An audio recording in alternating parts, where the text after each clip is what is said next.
This is the Cubs Postcast, your instant game reaction for the Chicago Cubs. Part of the Locked On Podcast Network. Your team every day.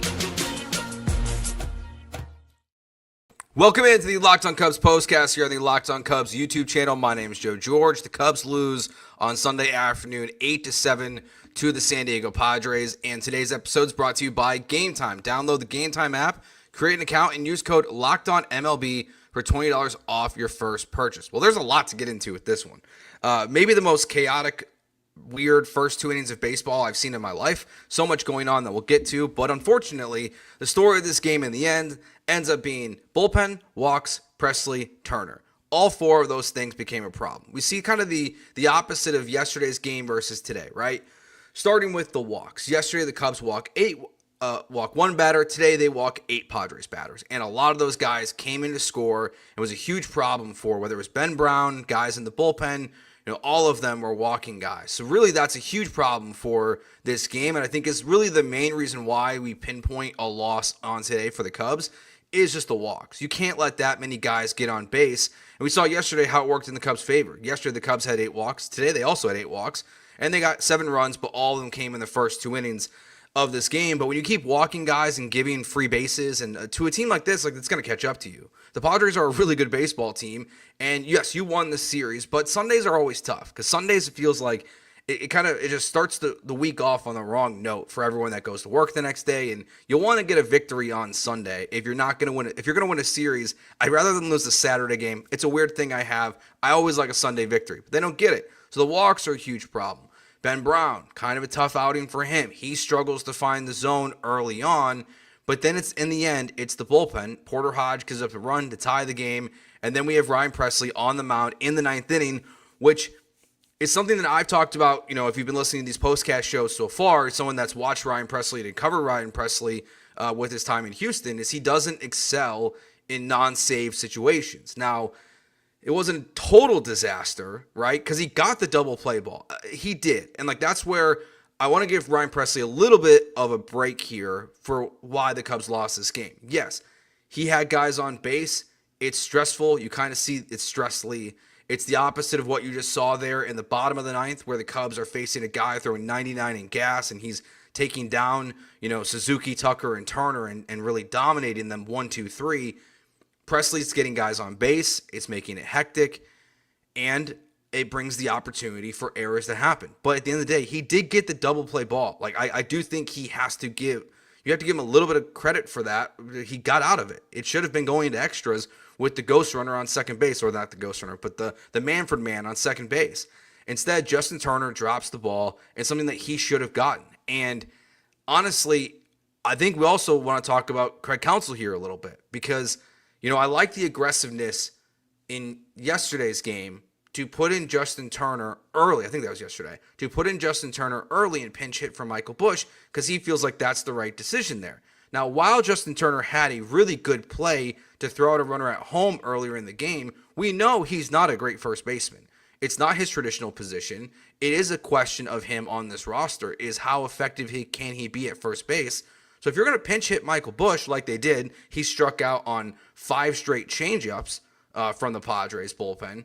Why is he not then just becoming the first baseman?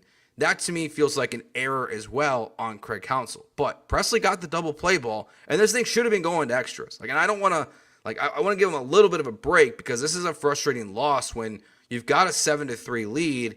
And just between Brown and the bullpen, the Padres just kept chipping away, and the lineup didn't do anything after the second inning. So it's not like they helped themselves. And this is kind of what we talked about in yesterday's postcast show, was that when you win, it doesn't matter that you leave guys on base. If you get runs early, it's a lot of time for a team to come back. And so they just kind of fell short, really, in total after the second inning. And even in the second inning, some of that stuff, it's hard to look at everything as all Cubs credit because I still don't totally understand what happened. I guess it was a balk, but because of he was changing the way he was going to throw either from the stretch or whatever. It's one of my biggest pet peeves of the things that Rob Manfred has done in baseball. I despise that the umpires do not speak into the microphone and explain things like that when it's happening. But in the end of the day, it is the bullpen from start to start to finish that really just didn't get the job done. I get the idea of people wanting to bring in Robertson, as Becky is saying here in the chat, but it just kind of all fell apart on you. Like from the bullpen, your defense, it all fell apart, and that's why the Cubs ended up losing this game. And frankly, there's a lot to get into, but it really is just unfortunate on a Sunday to see, and this is why I do feel like you need to evaluate what your bullpen is. Like they did fine. Keller, I thought was really good, and obviously his inning, he was throwing gas there as well. But it's just not what you want to see from your team. And really, again, I don't really know what the justification is for Justin Turner being at first base there, because that's a play that's pretty traditional for a first baseman. And it's really unfortunate that he dropped that ball, because this thing should have been going to extra innings, and the Cubs should have been having a chance to try to get this thing, in with, runners being given to them on second base. All right, let's keep talking about, we'll react to your comments in the chat as well throughout this show. We'll get to a bunch of stuff that happened throughout this game, but first let's go backwards a little bit. Now that we've talked a little bit about the bullpen, Ryan Presley, Justin Turner, Craig Counsell, let's go back just to the beginning of this game, just for a couple minutes before we take our break, and then go back into the back half of it. This is absolute chaos here. So the top of the first, Ben Brown, there's a walk, a bunt singles, there's first and second with no outs. He walks, bases loaded. So that's the second Cubs walk of the day already. Cronenworth gets the hit. He hits Cronenworth. It's 1-0 Padres. So that's your third walk of the day. Bogaerts gets the infield single, so it's 2-0. He strikes out Gavin Sheets. He walks Jason Hayward. It's 3-0. So it's 3-0. The ball hasn't even left the infield yet, basically, at this point. I mean, the Dodgers have done nothing to really earn these runs. This goes back to Ben Brown just not having his stuff at the start of the game. And I don't know if it's the cold weather, it's the adjustments. He's young. There's going to be ups and downs with him, but him giving that many free passes at the start of the game, it puts you in a tough mindset and a tough spot, early on in the game to be down 3-0. The ball hasn't left the infield yet. Now, I do think in large part, Ben Brown recovered pretty well. And then we have the bottom of the first inning.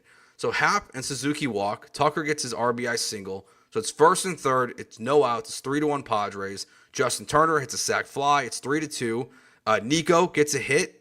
It was right to Bogaerts, or it was a great play by Bogaerts. He can't make the diving grab. All of a sudden, it's 3-3. And then Pete Crow-Armstrong bunts. I don't understand why, with runners on second and third. It's a terrible bunt. I know he's going through it right now. I know he is. He is not. He is not hitting the ball well at all. And he's close on a lot of stuff. A lot of these swings, it feels like. But I don't like that bunt there. The one later in the game I like too. But trying to do the sacrifice squeeze there with Pete Crow-Armstrong, I just don't quite understand. But then all of a sudden we get a balk, and it's 4-3 Cubs. And then their pitcher threw one of the most unbelievable things I've ever seen, throwing the ball into the ground. I mean, it's like 50 Cent's first pitch that he had for the Mets. If somehow you don't know what I'm talking about, go look it up. It's one of the most hysterical first pitches I've ever seen. But that's what happens there. And all of a sudden, the Cubs are up 4-3 or up 5-3. And then in the bottom of the second, Kyle Tucker hits the home run. It makes it 7-3. So that's where the Cubs are up 7-3. And then that's where things start to unfold a little bit for the negative. Jackson Merrill, who's a stud, hits a 2-run home run. It puts the Cubs up only 7-5. Thielbar takes over in the fifth. He gets his first two guys out, and then he walks the next two guys. So back again to the walks problem that were the reason why the Cubs really lost this game. Luis Ariz gets an RBI single. It's 7-6 Cubs. Merriweather comes in, and he gets out of it. And then we go to the top of the eighth. Again, walks become a problem. Porter Hodge, he walks the first batter. Cronenworth flies out. Jackson Merrill steals second. And eventually Gavin Sheets drives in Merrill, and it's 7-7. And as we talked about the ninth inning there, it's a mess because Justin Turner drops the inning-ending double play. So, tough day, tough loss on a Sunday. We'll talk about the lineup, more stuff to get into. We'll get your people's comments.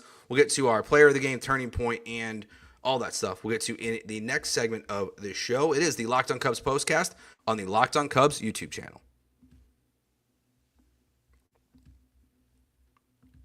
When it comes to fueling your body, quality matters. That's why Just Ingredients is changing the game with clean, high-quality products designed to support better health and peak performance. Just Ingredients offers an NSF-certified line of protein powder, electrolytes, pre-workout, and creatine, all rigorously tested to ensure that they're free from substances banned by major athletic organizations. Just Ingredients has also partnered with two-time MVP Bryce Harper, who trusts their NSF-certified sports line to fuel his training and recovery. You can visit justingredients.us and use code LOCKEDONMLB for 20% off. That's LOCKEDONMLB for 20% off. And for more wellness tips, follow Just Ingredients, just.ingredients on Instagram.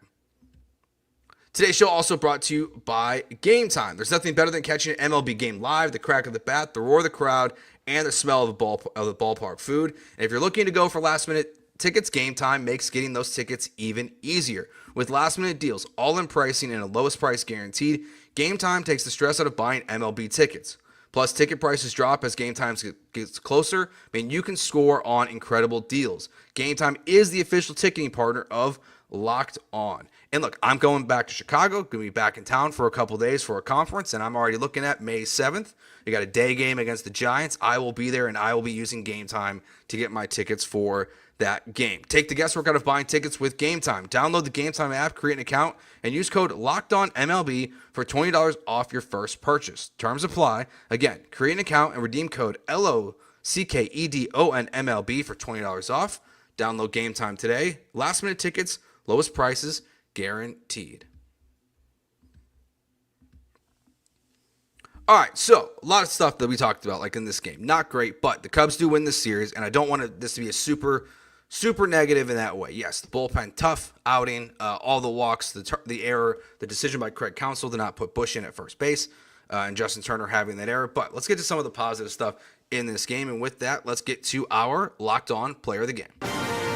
This is the Locked On Player of the Game.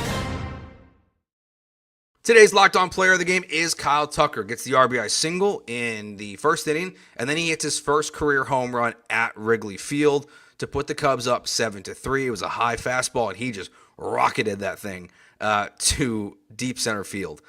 Pay that man his money. Find a way to get him under contract, because it has been everything we could have asked for and more from Kyle Tucker so far as a member of the Chicago Cubs organization. Don't think these are going to be a question that on a day like today where things fall apart on you, you got to find the light spot there, and that is absolutely Kyle Tucker. And before we get back to our comments here, let's get to our turning point of today's game. Time to reveal where the game was won or lost. It's the turning point. All right, so if I'm going to pick one moment to say where the Cubs won or lost, I think we're going to have to go.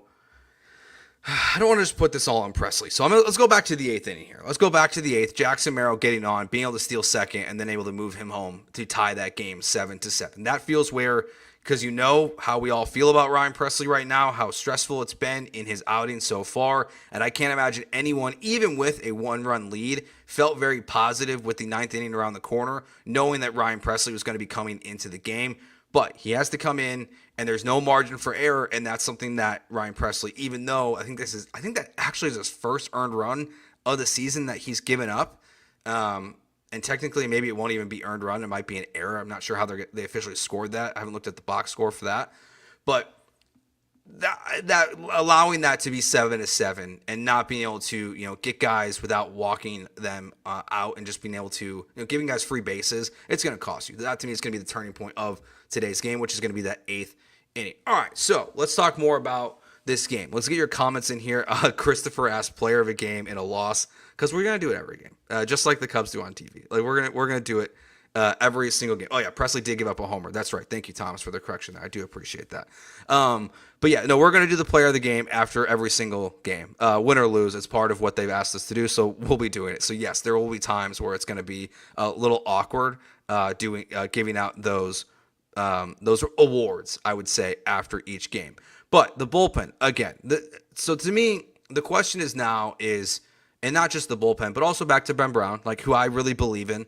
I think he's going to be a good pitcher for the Cubs. I don't know what his ceiling is, but the other thing about this game when you look back is also how I would say these two teams handled it are very different. So both pitchers cannot find the zone at all. All right, so Ben Brown, though, he stays in the game. Now, to Craig Counsell's credit, that worked out for him well. And part of the reason why I think that's important to highlight after this game is because as he can't find the strike zone, my honest question is, who are they going to right now? I guess, is it Nate Pearson? Is it Colin Ray, who I don't really love on this team? But I guess Colin Ray would be the option if you have to go to someone really early. But I was just kind of wondering, as this is playing out, if Craig Counsell's going to do what the Padres did, which is yank their starter, bring in someone that can, eat up a bunch of innings to not totally crush your bullpen this early in the season and presumably not have guys available before your next day off. Who's the Cubs' answer for that? I guess it is Colin Ray, which again I think speaks to the bullpen as a,